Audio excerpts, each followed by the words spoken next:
Thank you. I want to thank the Commission for this paper, but it's not before time.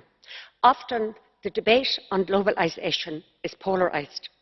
On one side, we have the gung-ho supporters of free trade regardless, and on the other, we have the protectionists for whom no trade deal is ever right. For me, this is the challenge of our generation, to manage globalisation so that free trade is fair trade. As you said, Commissioner, this must ensure that the benefits of trade are distributed fairly among our citizens. But in the last decade, this has not happened in the EU. While our economy has grown overall, real incomes of middle-class households have largely stagnated.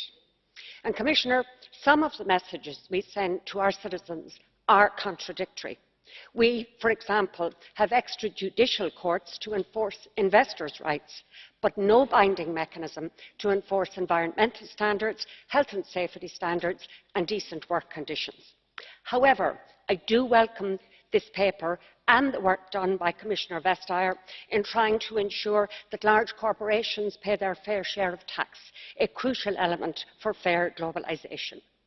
At EU level, investment in universal broadband access allied to lifelong learning will be essential if EU citizens are to benefit from globalisation. Finally, as rapporteur for the Globalisation Fund, I believe it has a role to play in providing a safety net, but it must be adequately resourced and sufficiently flexible so that it is available to workers in the SME sector.